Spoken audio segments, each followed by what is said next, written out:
Nesse vídeo falaremos sobre obstrução esofágica por corpo estranho em cães. Na imagem vemos uma radiografia de uma cadela de 1 ano de idade que sobreviveu após ter engolido uma faca de 20 centímetros na Escócia. Os corpos estranhos esofágicos, sigla CEE, são objetos inanimados que podem obstruir o lume do esôfago em graus variados. Os corpos estranhos esofágicos têm incidência alta entre a espécie canina, sendo menos observado em gatos. Cães de porte menor são mais frequentemente acometidos por conta do menor diâmetro do seu esôfago.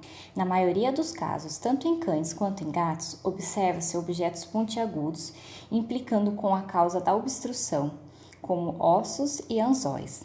Há 4 áreas de estreitamento anatômico do esôfago por onde o corpo estranho pode se alojar. A primeira área é o esfíncter cricofaríngeo, que podemos ver na imagem referente à região do lado com o número 1, na entrada torácica, sendo o número 2, na base do coração, na região 3 e no hiato esofágico, região 4. Essas regiões, o esôfago se estende menos e por isso que é fácil um corpo estranho se alojar nesses locais.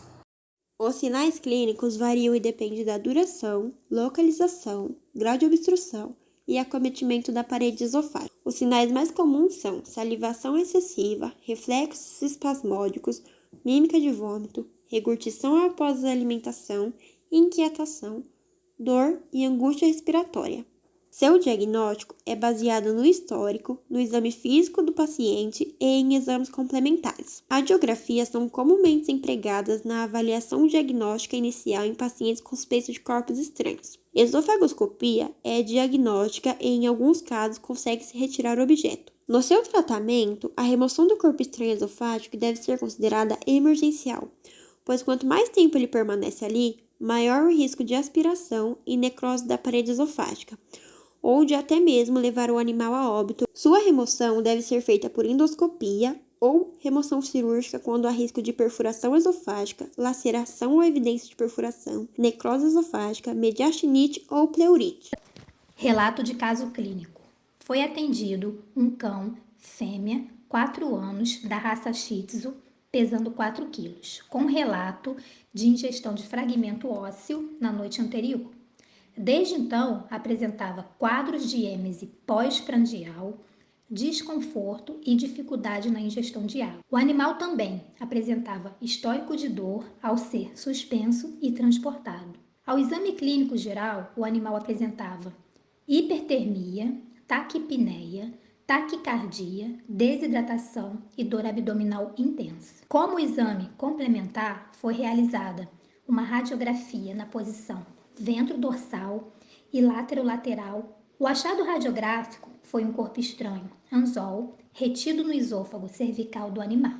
Tratamento cirúrgico, técnica, esofagotomia cervical para remoção do objeto perfurocortante. O esôfago se localiza à esquerda da linha média, desde a bifurcação da traqueia, e a parede esofágica possui 3 camadas, entre elas a mucosa, a submucosa, muscular e a adventícia. As ramificações sanguíneas, elas provêm da artéria tireoide e subclávia. Com tricotomia ampla e asepsia realizada, incisou a pele na linha média, iniciando na laringe e estendendo caudalmente ao manúbrio. Por difusão, separou primeiramente os tecidos subcutâneos. Para o acesso ao esôfago cervical, retraiu-se lateralmente os músculos externos. Músculo esternioide, músculo externo-cefálico, músculo externo-occipital, músculo externo-mastoide, músculo externo-tireoide, como também a artéria carótida comum, a veia jugular interna, a veia jugular externa, o nervo vago, o feixe vasculonervoso e a glândula tireoide, emparelhando-os ao longo da linha média para expor a traqueia subjacente. Com cuidado para não lesionar a bainha carotídea adjacente e ao nervo laringiano recorrente esquerdo. Mobilizou-se o esôfago na área do corpo estranho e isolou-se com compressas úmidas. Aspirou-se o conteúdo do esôfago cranial antes de fazer a incisão para diminuir o risco de contaminação. Realizou-se a incisão esofágica longitudinalmente em uma porção saudável do esôfago, para minimizar o risco de traumatismo tecidual. Empurrou a ponta do anzol até a exposição da farpa. Cortou-se então a farpa com um cortador de arame, retraiu-se e removeu-se a haste. Após a remoção do corpo estranho, lavou-se os tecidos com solução salina estéril.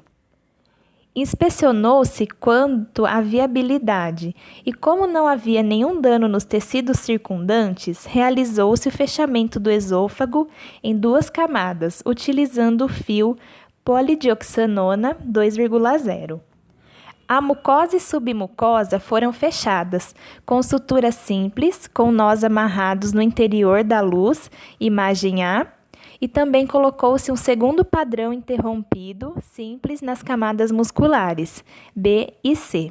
Podem ocorrer também algumas complicações no pós-operatório. O esôfago, ele não possui uma serosa, portanto, a selagem com a fibrina inicial dos locais de esofagotomia podem ser mais lenta do que em outras áreas do trato gastrointestinal. As infecções por vazamento, da incidência de pontos e esteanose são mais comuns. É importante também falar sobre o manejo alimentar, que é um dos fatores responsáveis pelo sucesso do procedimento cirúrgico, e que os animais operados, eles devem ser monitorados em relação à febre e neutrofilia, que são parâmetros que podem indicar desde uma infecção secundária ao extravasamento.